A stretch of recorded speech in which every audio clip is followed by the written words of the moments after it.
ท่ามกลางความเงียบสงัดของป่าที่อยู่บนภูเขาสูงได้มีผู้ชาย2 คนขี่ม้ามาด้วยความเร็วและม้าทั้ง2 ตัวที่ขี่มานั้นก็เป็นรถม้าที่ด้านหลังได้บรรจุท่อนไม้ท่อนใหญ่ท่อนหนึ่งมาด้วยยามที่พวกเขาใช้แส้ฟาดลงไปที่ตัวของม้าทั้ง2 ตัวก็จะเร่งฝีเท้าขึ้นอีกและเร็วขึ้นจนฝุ่นด้านหลังฟุ้งตลบแต่พอม้าวิ่งควบมาจนถึงมุมถนนชายหนุ่มทั้ง2 คนก็บังคับม้าให้วิ่งช้าลงเพราะที่ด้านข้างของถนนสายแคบๆนั้นเป็นเหวลึกม้าทั้ง2 ตัวก็ลดฝีเท้าลงตามการบังคับแล้วพวกมันก็ค่อยๆเดินช้าๆลดเลี้ยวไปตามเส้นทางสายนั้นแต่เสียงที่ดังกุบกับใกล้เข้ามาทุกทีก็ทำให้ชายหนุ่มทั้ง2 คนมีสีหน้าที่ไม่สบายใจนักไม่นานทั้ง2 คนก็บังคับม้าให้ออกวิ่งอีกครั้งเพื่อหนีกลุ่มที่ไล่ล่าตามมาจนใกล้จะทันแล้วชายหนุ่มทั้ง2 คนหันไปมองด้านหลังและเห็นว่ามีผู้ชายกลุ่มหนึ่งกำลังควบม้าไล่จี้ตามมาเรื่อยๆทั้ง2 คนเลยตัดสินใจบังคับม้าให้มันวิ่งทะยานพุ่งไปข้างหน้าแต่ดูเหมือนจะไม่ทันเสียแล้วเพราะกลุ่มที่ควบม้าไล่ตามมานั้นได้ยิงธนูเข้าใส่เขาทั้ง2 คนลูกธนูมากมายที่ถูกยิงมาพุ่งเข้าใส่ชายหนุ่มบนหลังม้าทั้ง2 คนรีบควบม้าหนีแต่เพราะถนนสายนั้นทั้งเล็กและแคบทำให้การควบม้าหนีทำได้ค่อนข้างจะลำบาก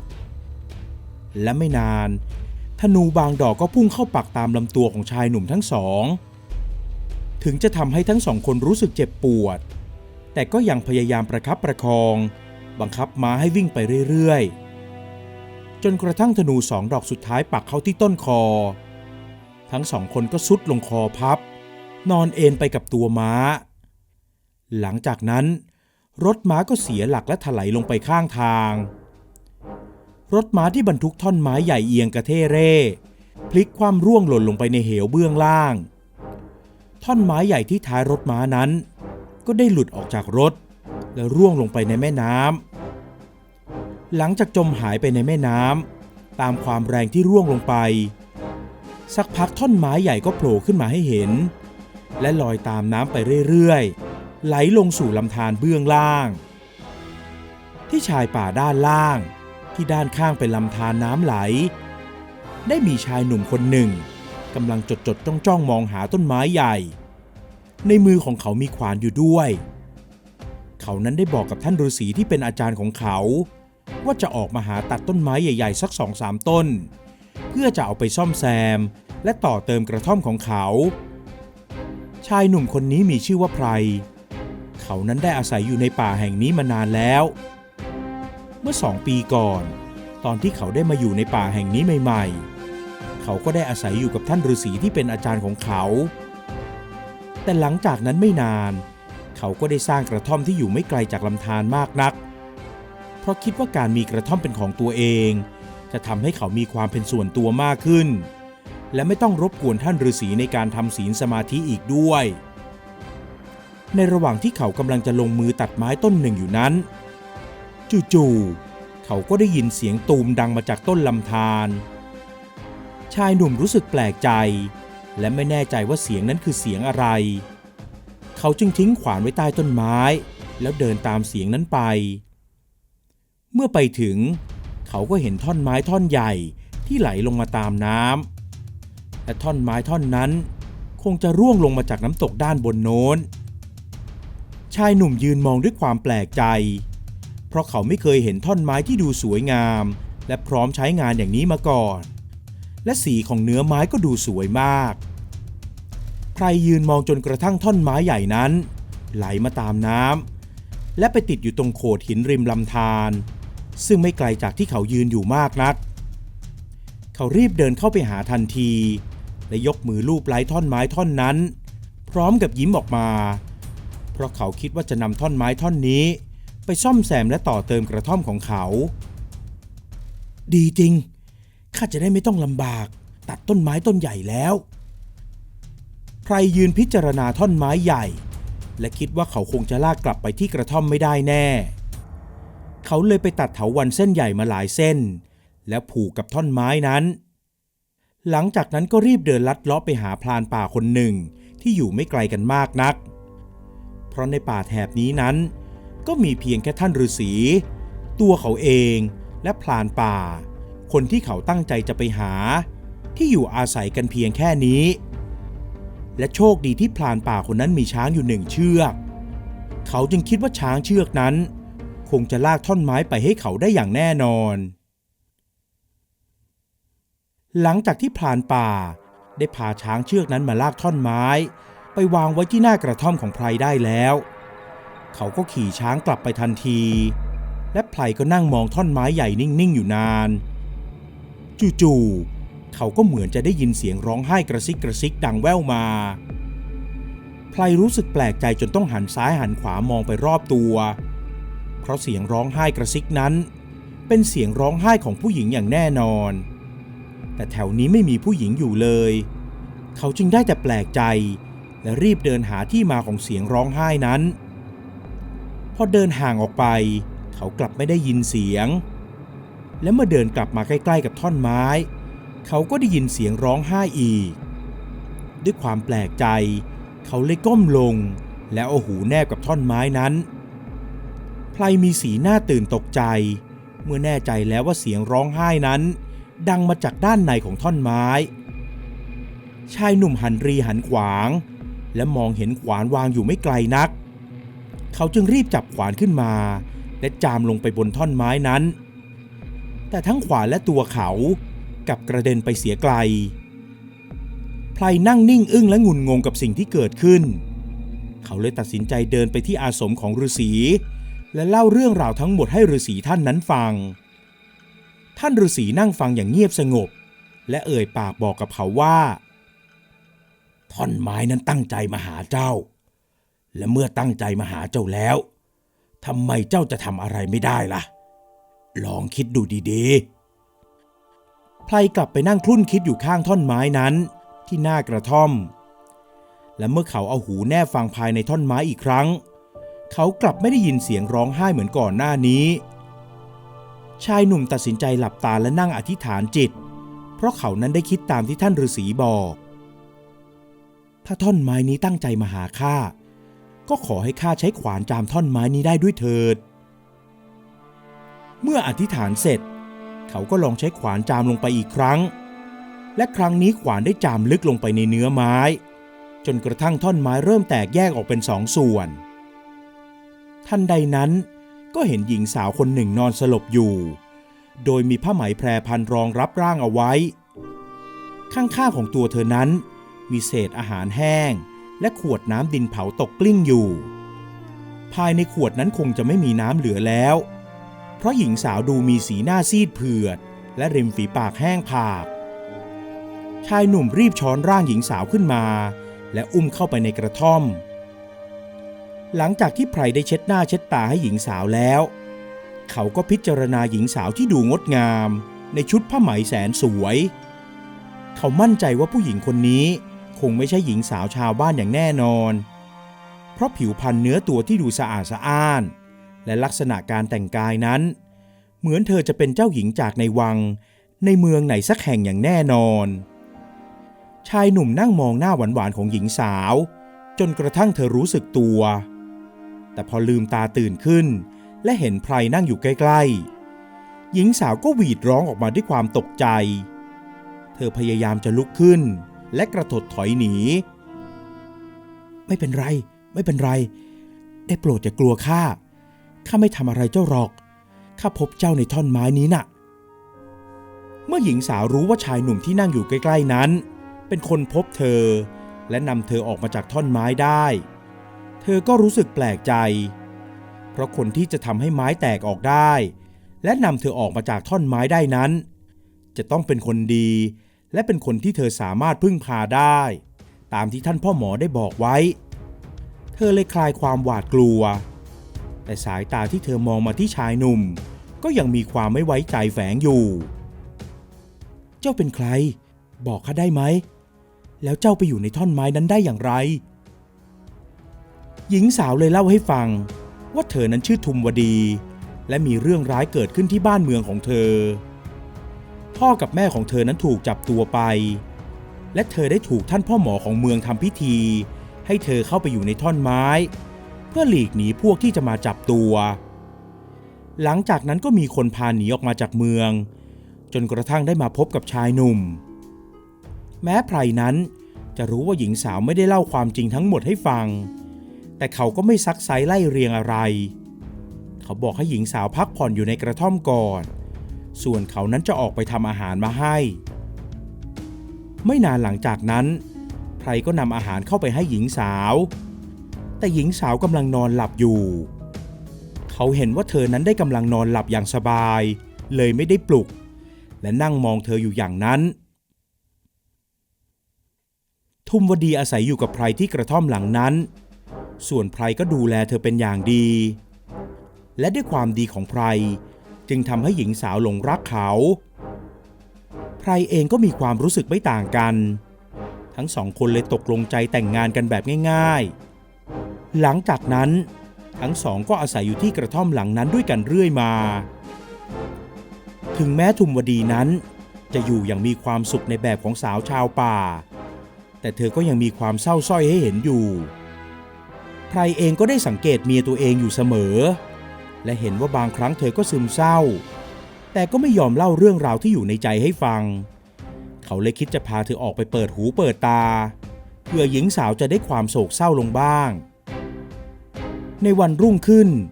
ไพรได้เตรียมม้าและข้าวของจนเสร็จเรียบร้อยและชวนทุมวดีขึ้นนั่งบนหลังม้าและควบม้าพาเธอออกไปจากป่าแห่งนั้นจนกระทั่งใกล้มืดเขาก็พาทุมวดีมาถึงเมืองใหญ่เมืองหนึ่ง